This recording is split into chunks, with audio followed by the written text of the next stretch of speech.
यहाँ पर एक क्वेश्चन है, the number of isomers in C4H10O will be. तो C4H10O के जो आइसोमर्स होंगे वो होंगे 7, यानी आंसर ए होगा। ये किस तरह से होगा, आइए हम देखते हैं। C4H10O मॉलिक्यूलर फार्मूला रखने वाले कंपाउंड के 4 तो एल्कोहल आइसोमर्स होंगे, यानी एल्कोहल के कितने होंगे, 4 आइसोमर्स बनेंगे। ईथर के 3 आइसोमर्स बनेंगे। एल्कोहल के 4 आइसोमर और ईथर के 3 आइसोमर, टोटल कितने, 7 आइसोमर्स इसके बनेंगे। इस मॉलिक्यूलर फार्मूले में कार्बन कितने हैं, 4 हैं।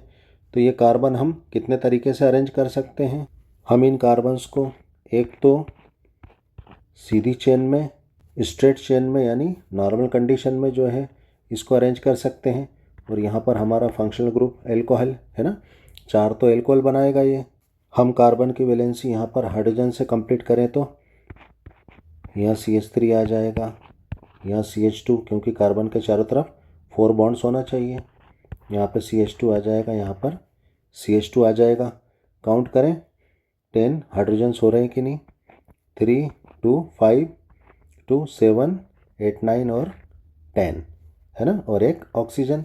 यानी ये हमारा मॉलिक्यूलर फार्मूला यहाँ पर इस कंपाउंड के लिए ठीक है। अब एक अरेंजमेंट और क्या हो सकता है, इस एल्कोहल ग्रुप को हम क्या करेंगे, यहाँ पर अगर इस सेकंड कार्बन पर अगर हम लगा दें तो क्या अरेंजमेंट हो जाएगा, C C C C, और यहाँ पर हमारा क्या हो जाएगा, OH ग्रुप। यहाँ पर हम वैलेंसी कंप्लीट करें, CH3 CH2, यहाँ पर 3 बॉन्ड्स तो हैं तो एक हाइड्रोजन आएगा, और यहाँ पर आखिरी में CH3। काउंट करें हम, 4 तो हमारे कार्बन हो गए हैं और हाइड्रोजन 3 2 5 और 3 8 9, और ये हाइड्रोजन 10 और एक ऑक्सीजन। ये हमारा मॉलिक्यूलर फार्मूला यहाँ पर भी कंप्लीट हो गया। अब कार्बन का एक और अरेंजमेंट क्या हो सकता है आइसो कंडीशन में, यानी यहाँ C है ना, ये बॉन्ड यहाँ C और एक यहाँ पर C, और यहाँ पर हमारा एल्कोहल ग्रुप। कंप्लीट करें कार्बन की वैलेंसी हाइड्रोजन से, यहाँ पर CH3, यहाँ पर CH3, कार्बन के 4 और यहाँ पर 3 बॉन्ड्स हैं तो यहाँ पर एक हाइड्रोजन, यहाँ पर 2 बॉन्ड्स हैं तो 2 हाइड्रोजन है ना, 3 और 3 6 हाइड्रोजन, एक 7 8 9 और ये एक 10 और एक ऑक्सीजन। ये हमारा मॉलिक्यूलर फार्मूला कंप्लीट हो रहा है। नेक्स्ट अरेंजमेंट में ये कार्बन कहाँ आ जाए, ये भी इस कार्बन पर आ जाए।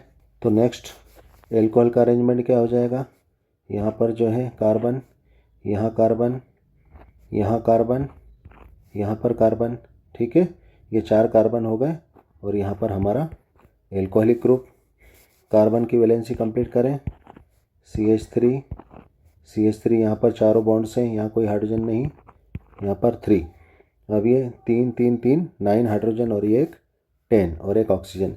ये मॉलिक्यूलर फार्मूला कंप्लीट हो गया। इससे ज़्यादा अरेंजमेंट एल्कोहल का अब संभव नहीं है। तो ये हमारे 4 एल्कोहल के आइसोमर्स हो गए।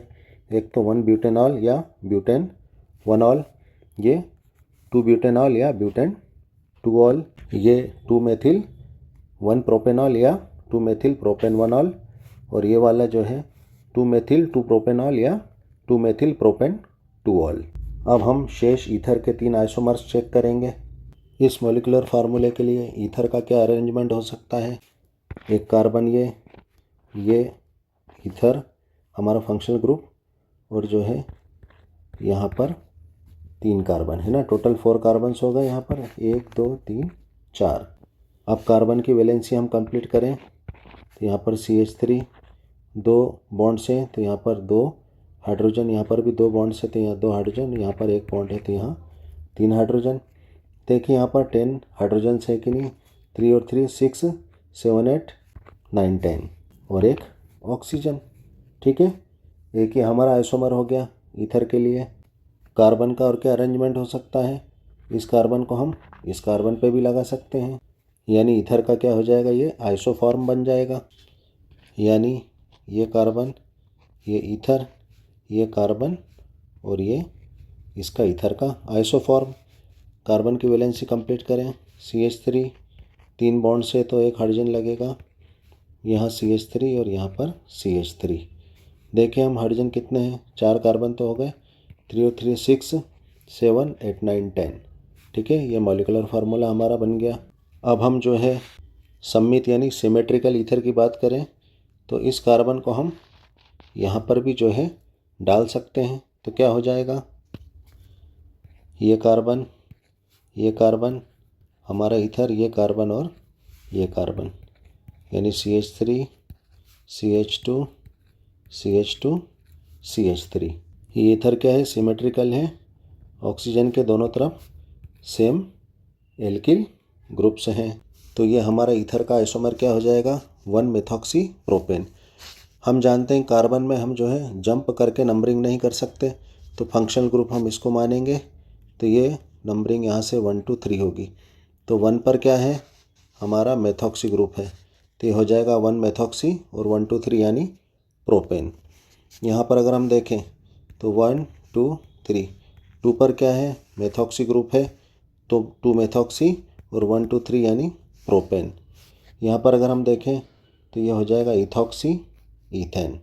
ठीक है, तो ये हमारे 3 ईथर के आइसोमर्स हो गए और 4 एल्कोहल के, है ना। 4 + 3 हमारे टोटल 7 आइसोमर्स यहाँ पर C4H10O मॉलिक्यूलर फार्मूले अणुसूत्र के लिए हो जाएंगे। हमारा आंसर ए होगा। Thanks for watching.